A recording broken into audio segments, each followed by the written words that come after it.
let me know if Sure. it's too much. Sure. It'll probably just be that. You know what I mean?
Distinguished guests, welcome Secretary of the United States, accompanied by the First Lady of the United States, Melania Trump,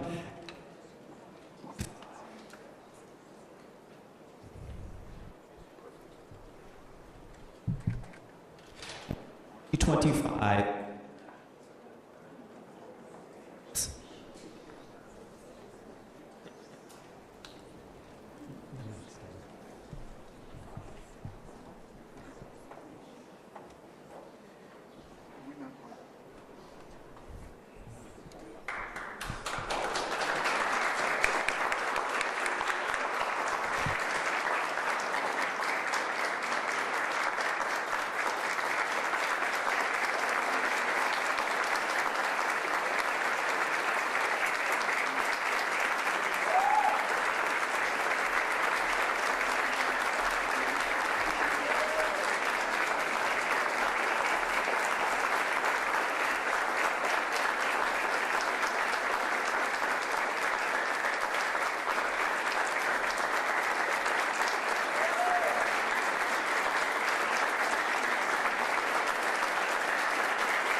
Good afternoon. Please, everyone be seated. Thank you so much.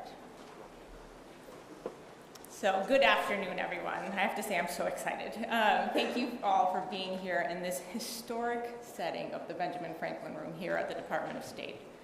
I'm Kat Fotovat, the Senior Bureau Official for the Secretary's Office of Global Women's Issues, or SGW as we call it here. I'm so honored to be with you all today at the 19th Annual International Women of Courage Award Ceremony.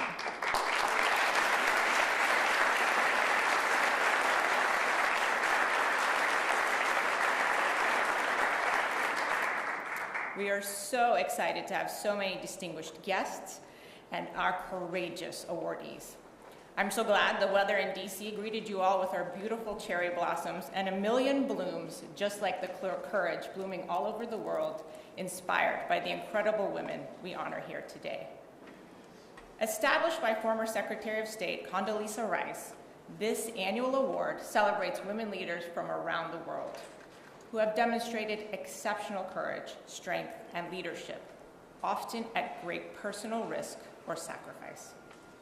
19 years, which is the same age as my son, is a testament to the importance of this award and the work it represents, a clear and powerful statement that the United States strongly supports the participation and protection of women and girls, the defense of their human rights, and their empowerment.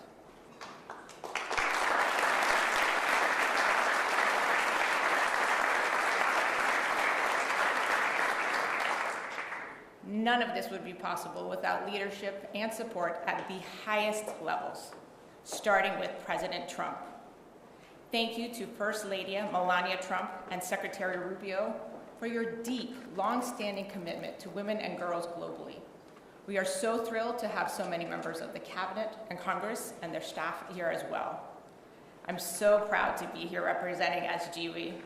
Our mission has been to promote the rights and empowerment of women and girls globally as a cornerstone of U.S. foreign policy.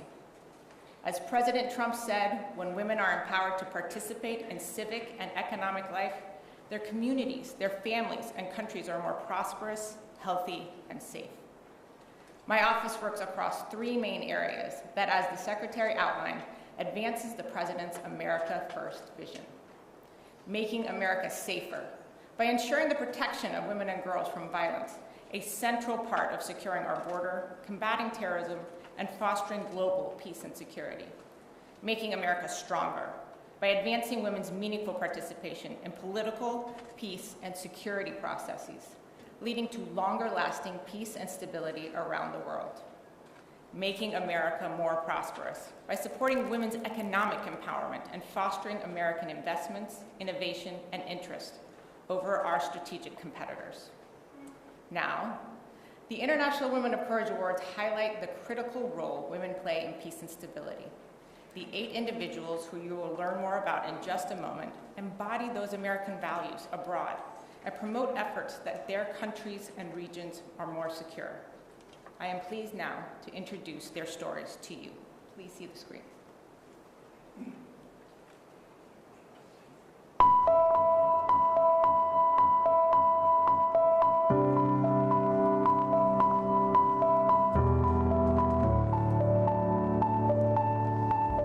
At the House of Hope, I lead efforts to support survivors of gender-based violence, sorcery accusation-related violence, and trafficking in persons. I am passionate about shaping a network of change makers to build a country where everyone can live free from violence. Experience as a child marriage survivor motivated me to start up the organization so that I can be able to tackle issues of early marriage within my community and South Sudan at large.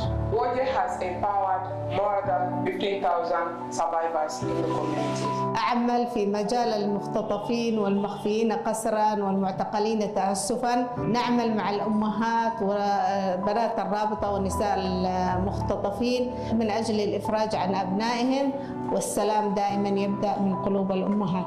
Every person with disabilities deserves fair treatment. This is my life work and the mission of my organization. The work continues, but we are confident we have tools.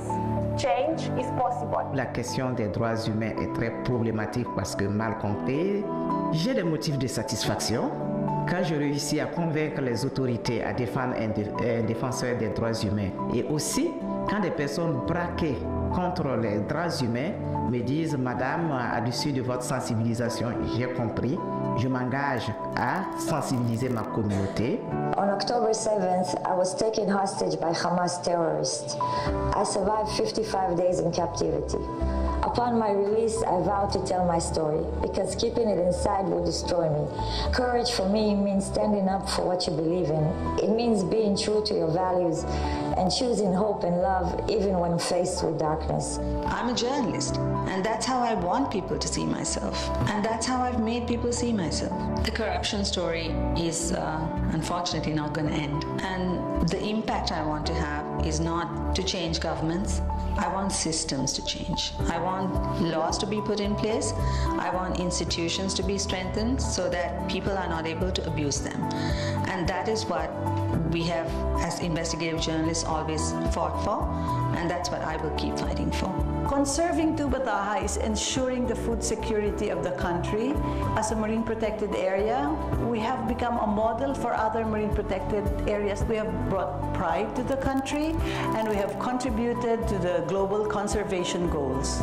For me, courage means making a decision, making one's choices despite the uncertainties.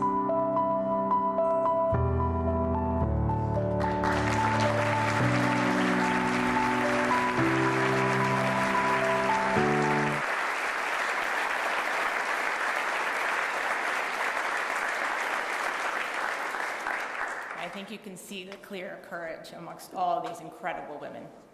Now, it is my distinct honor to introduce, from the great state of Florida, like myself, our Secretary of State, Marco Rubio. Go Gators!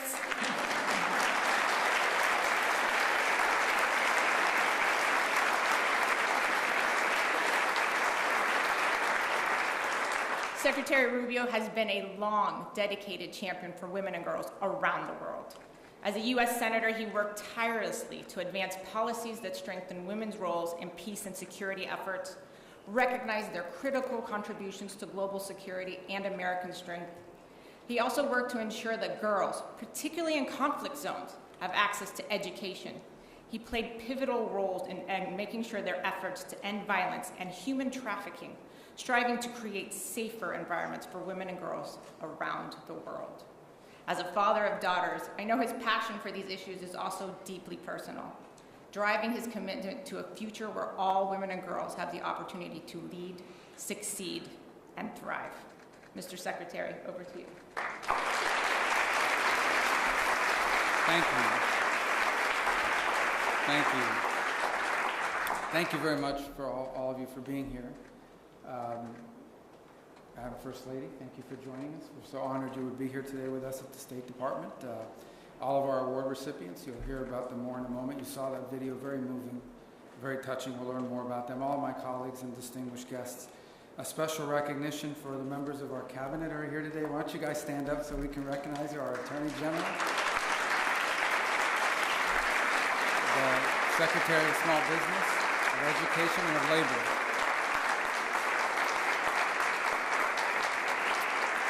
And we're missing Tulsi Gabbard because she's probably spying somewhere right now, so she's busy. But thank you for being here and joining us on this. And good afternoon and welcome to the State Department. This is a beautiful room. We don't use it often enough, but this is an appropriate setting in which to use it. And we're so grateful to be honoring this year's International Women of Courage awardees.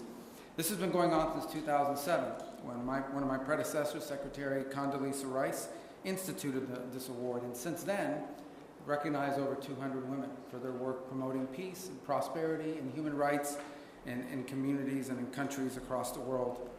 And what we recognize are more than that is not just their work, but the fact that they do so oftentimes at extraordinary risk to themselves, to their families, to their loved ones. Not just important work, but work that took courage. And that's why we recognize 8 women with the International Women of Courage Award here today. I'd briefly like to honor a leader. You saw her a moment ago, Katrina Fotova. Did I say that right? Katrina, we call her Kat. There. And she's done a great job. Without you and your team putting this together, it would not have been possible. Thank you.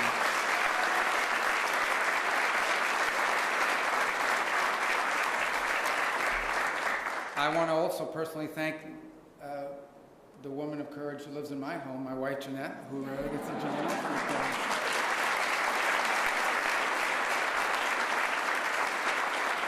And I say that relatively speaking because, courage is, there are challenges with 3 kids under 22 years of age or 23, as you know, especially a 17-year-old that's still in high school, and they had the world figured out. Anyway, thank you, because without her, I would not be able to do this. So we thank you very much and for being here today. At the State Department and under President Trump, we try to take every opportunity to defend and to promote women and girls across the world. During his first term, President Trump made women's economic opportunity an imperative. He established the Women's Global Development and Prosperity Initiative, which to date has reached over 12 million women worldwide. At home, during his first term, female unemployment reached the lowest level in 50 years. President Trump also signed the Women, Peace, and Security Act, a bill that I was very proud to have been a co-sponsor of when I was in the Senate. And it was the first comprehensive law passed in any country in the world, first law passed by any country anywhere in the world, focused on protecting women and promoting their participation in society. President Trump is also working now to fulfill his promise to end a brutal war that's going on in Europe as well as in the Middle East. Wars that aren't just costing the lives of soldiers and civilians, but where women in these wars, in these conflicts, as you will hear somewhat today, are kidnapped, and they're assaulted, they're displaced, they're killed, their families are in danger. And one of our honorees today knows that too well, because on 7th October of 2023, Amit Susana was abducted from her home by Hamas. And upon her release, she shared details of the sexual violence she endured as a hostage, which allowed medical professionals to document the atrocities that she suffered. And this was at a time when people were denying that these atrocities were being committed, and even blaming Israel for Hamas's brutality. Her bravery, her advocacy brings much needed attention to the scourge of sexual violence and conflicts all over the world. Even as I speak to you now, there is sexual violence going on somewhere in the world in these various conflicts. It is a scourge. There is so much more to be said about the accomplishments and the courage and the leadership of each of these great women. And let me reaffirm the importance of protecting women and girls and promoting their well-being are American goals, but they also happen to be a strong goal of our president, President Donald Trump. So to our honorees, congratulations and thank you for your work to create a safer and more secure and just world. In a moment, it'll be my distinct honor to welcome the First Lady of the United States to speak to you. She too is a woman of tremendous courage and a great accomplishment. She's an inspirational leader through her Be Best initiative and her work now advocating the Take It Down Act. She's protected women and girls online and promoted their health and well-being. So, Madam First Lady, thank you so much for being with us today. I look forward to continuing to work with you to promote the well-being and prosperity of Americans. So, ladies and gentlemen, please help me welcome, it's a great honor to welcome the First Lady of the United States, Melania Trump.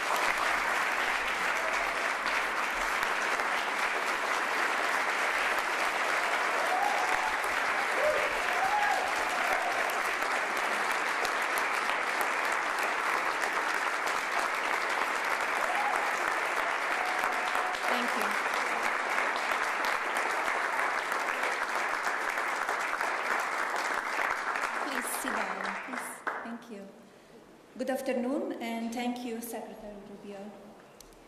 Throughout my life, I have harnessed the power of love as a source of strength during challenging times. Love has inspired me to embrace forgiveness, nurture empathy, and exhibit bravery in the face of unforeseen obstacles. Today, we celebrate courage, a strength that is based in love. This truth is illustrated through our honorees, who prove that love can inspire extraordinary valor, even in the face of vulnerability. Their remarkable stories, a testament to the power of love in practice for family, community, and our world.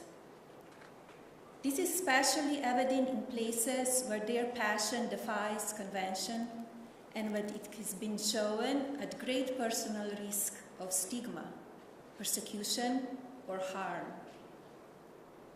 The courageous Georgiana Pescu, one of our award recipients, exemplifies love in action. Georgiana is a watchdog who defends the dignity of Romanians whose voices cannot be heard.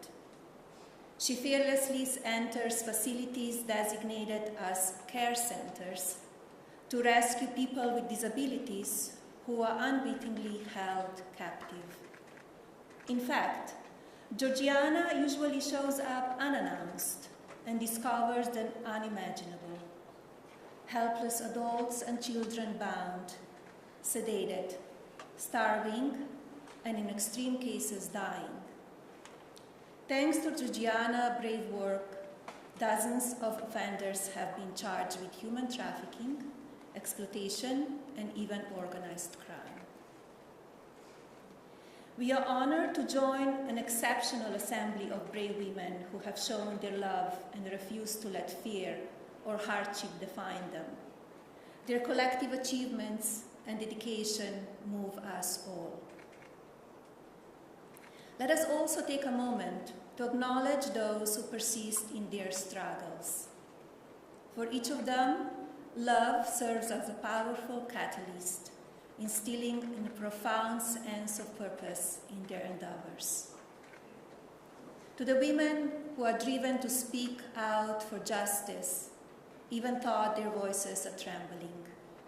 To the women who are motivated to rise up for their community when others remain indifferent. To the women who feel compelled to heal wounds caused by hatred and cherish peace. The 2025 International Women of Courage Award recipients came from diverse backgrounds and regions. Yet, love transcends boundaries and territories. It is a universal language. Their courage propels us of humanity forward by advocating to end violence against women and girls, promoting democratic governance, defending human rights, championing education, and fighting injustice. Through their efforts, they instigate progress for all of humanity. These extraordinary women illuminate the transformative power of love in shaping our world. Their journeys remind us that true courage is born from a deep commitment to others, showing that love fuels the call for justice. Through their brave actions, they inspire us to embrace our own potential for change, teaching us that while courage drives us forward, it is love that lays the groundwork for lasting impact. Let their stories motivate us to take courageous steps, knowing that each act of love can spark a ripple of transformation. Thank you, and thank you for being here today.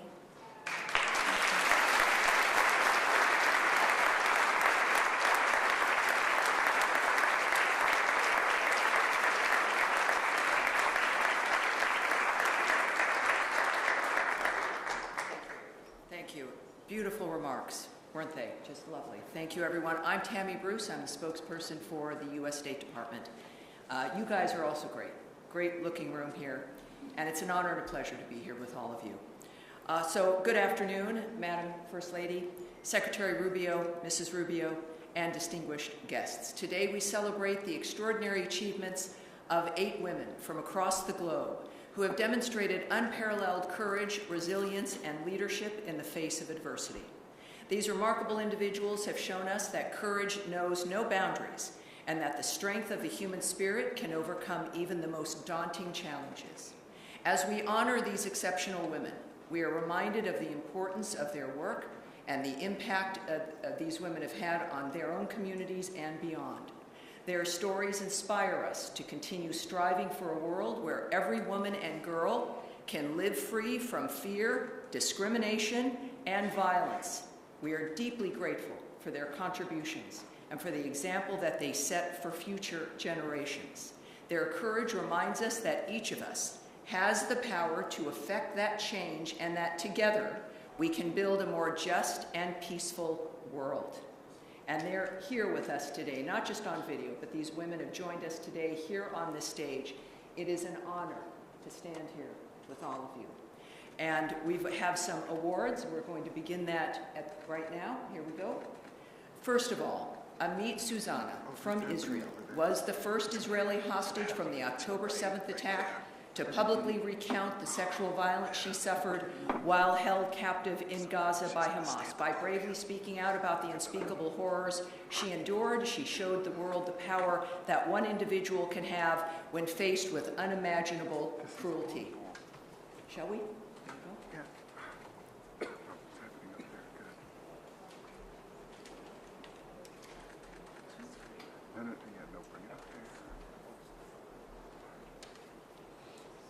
Amit Susanna.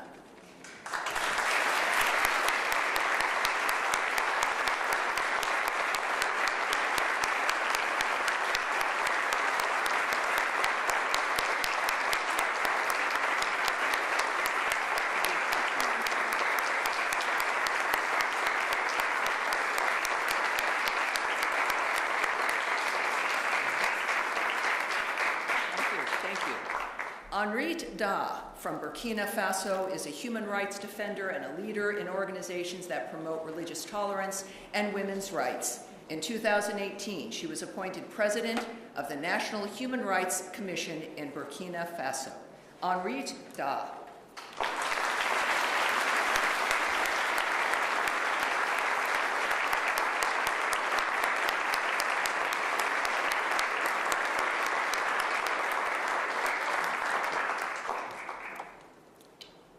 Major Valina Higa from Papua New Guinea is a key figure in combating trafficking of and violence against women for over a decade. Her efforts have caused systemic changes in her country and have helped protect the most vulnerable people. Valina Higa.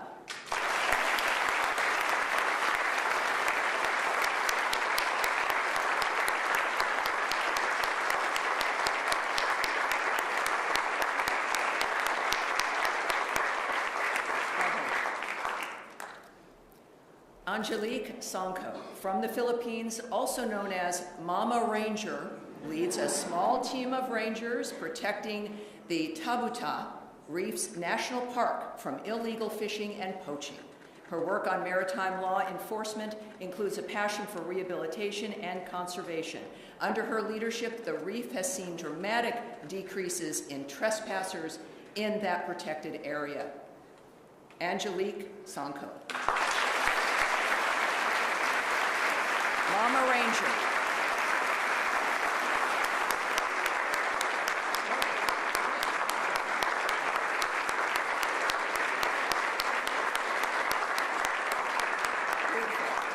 Georgiana Pascu from Romania has fought relentlessly for decades to secure the rights and safe treatment of thousands of children and adults with disabilities. She is leading the way in helping the world understand that women, girls, and persons with disabilities deserve to be protected. Georgiana Pascu.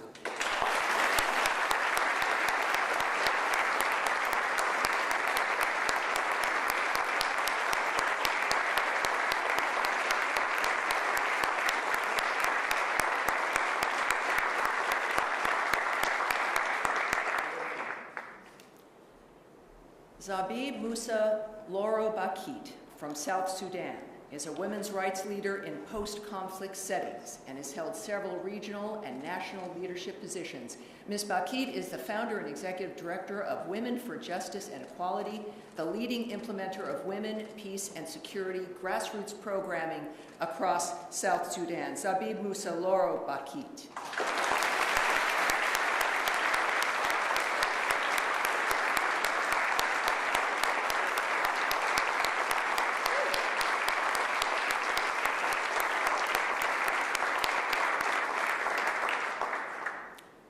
Namini Vijay Dasu from Sri Lanka is an award-winning investigative journalist, initially chronicling the human toll of Sri Lanka's civil conflict and while working to combat corruption to bring accountability to those in power.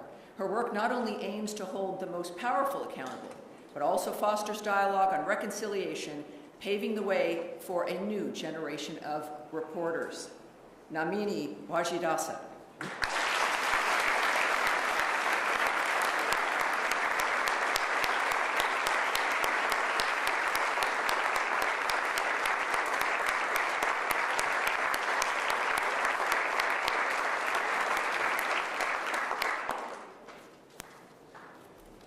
Ahmad El-Salam Abdullah Abdo El-Haj from Yemen continues to be a powerful voice in bringing international attention to the plight of thousands of Yemeni detainees and their families. Ms. Haj and her organization, the Abductees Mothers Association, has played a pivotal role in documenting the abductions of over 9,500 people and securing the release of 950 forcibly disappeared individuals.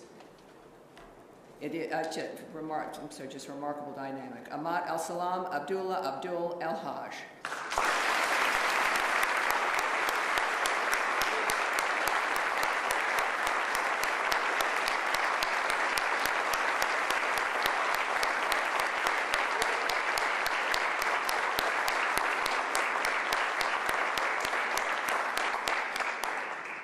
Thank you, everyone. Beautifully done. Thank you.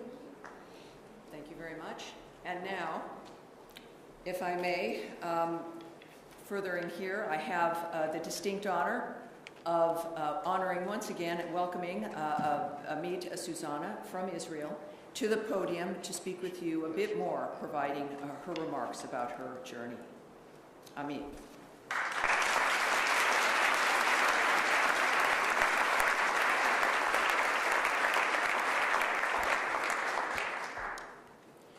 Distinguished guests, fellow women of courage, Secretary of State Marco Rubio, and Madam First Lady Melania Trump. It's a pleasure being here today. It is with deep gratitude that I stand before you today as an awardee of the 2025 International Women of Courage Award, alongside the courageous women here, women that I'm honored and grateful to have met. This is an honor I never imagined receiving, and one I wish I didn't have to accept under these circumstances. My name is Amit Susanna, and I am a survivor. On October 7th, my world changed forever. I was taken hostage by Hamas and held captive for 55 days.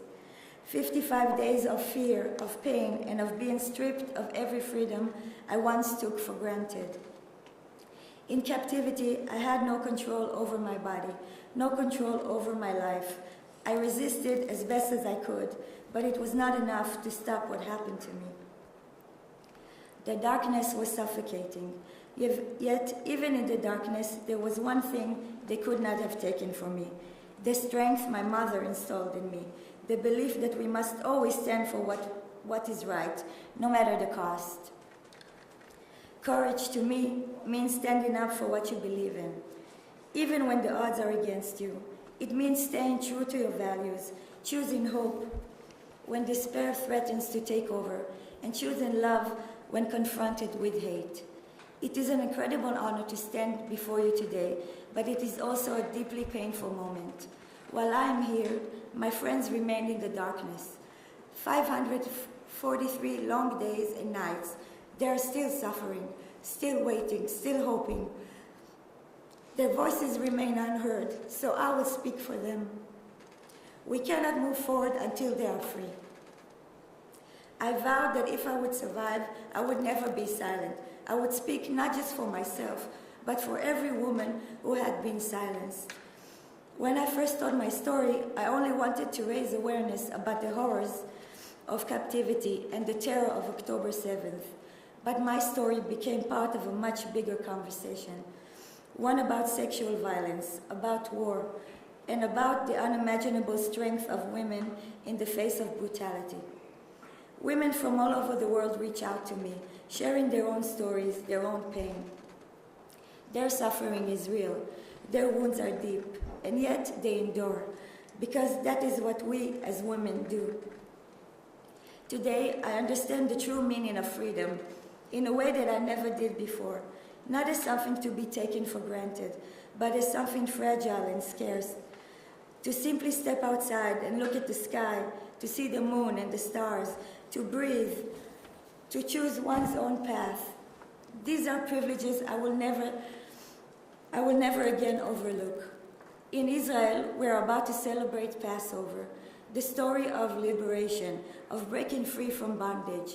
But this will be the second Passover that the hostages remain in captivity. And across the world, Christians will celebrate Easter, a time of renewal and hope. But for too many families, there is no renewal, only waiting, only longing. They fear for what their loved ones are enduring and whether they will ever get to see them again. I accept this award not for myself, but in the name of all the brave women of Israel, the women who endure, who led, who refuse to break. Women are stronger, we are the stronger gender, not because we do not feel pain, but because we rise from it, because we fight, not just for ourselves, but for those who cannot fight for themselves. Sorry.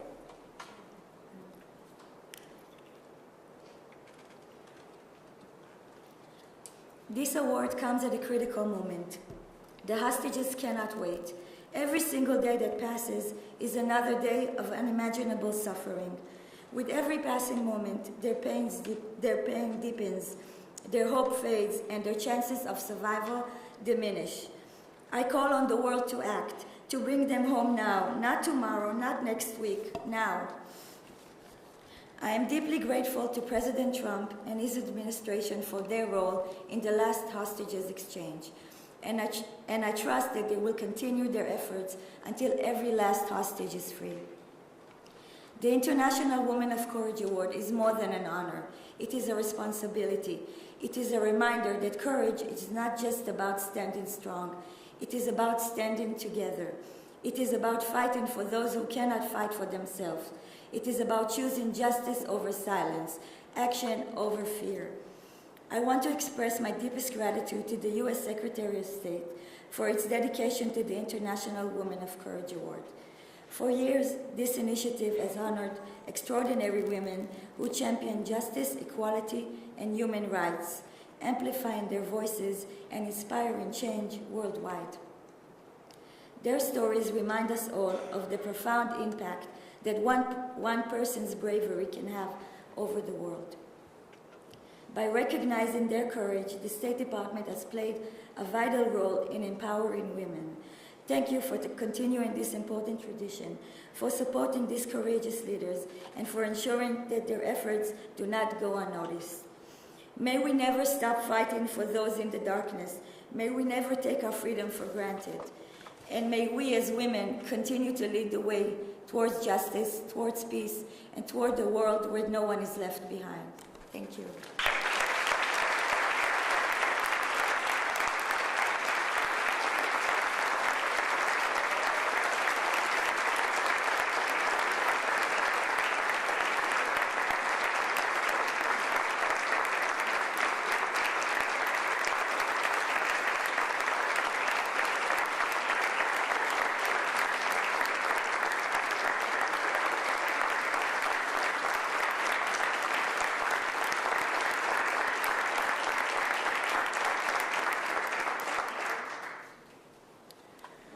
Thank you, Amit, for those incredibly powerful remarks.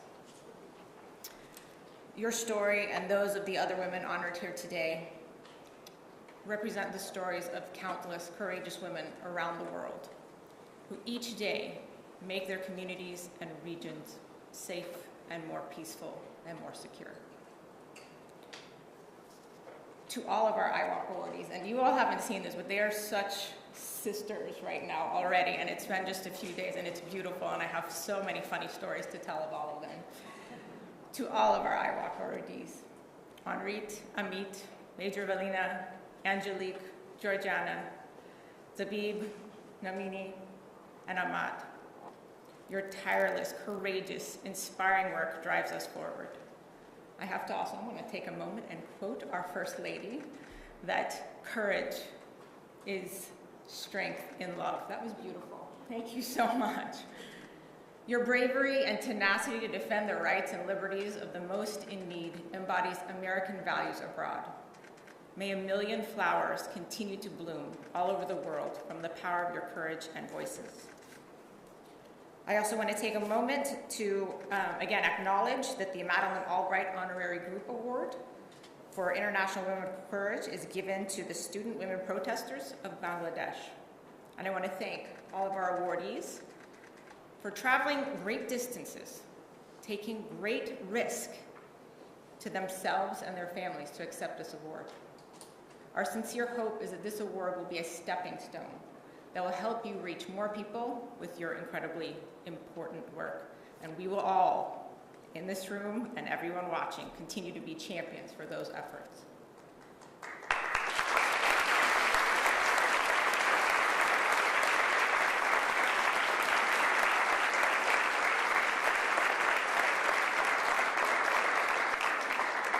In closing, I want to again thank our First Lady, our amazing First Lady, Mrs. Melania Trump. Please, another round of applause.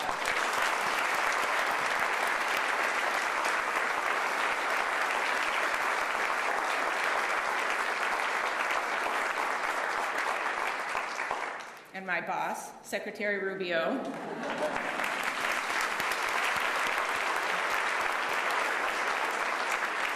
And Mrs. Rubio for generously hosting today's ceremony.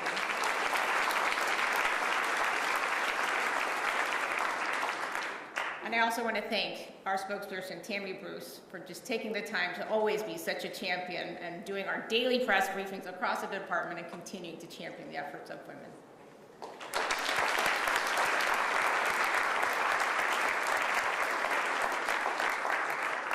I also want to thank the First Lady's team, as well as Councilor Needham's team, the Assistant Secretary Exner's team, for all their efforts in making today possible.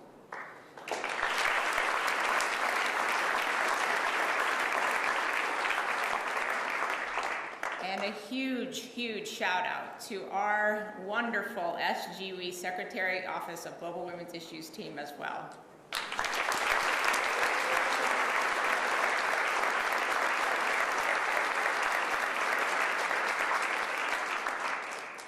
And finally, I want to extend our wonderful thanks to our Bureau of Education and Cultural Affairs for their continued partnership on the IWalk program, especially our International Visitors Program for all the essential collaboration.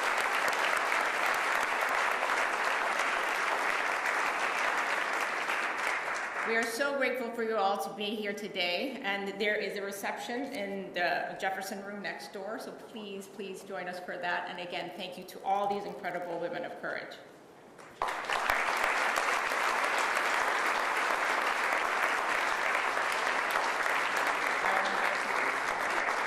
And I will invite our First Lady and Secretary to please answer first. Distinguished guests, please remain seated as our stage participants depart. Thank you.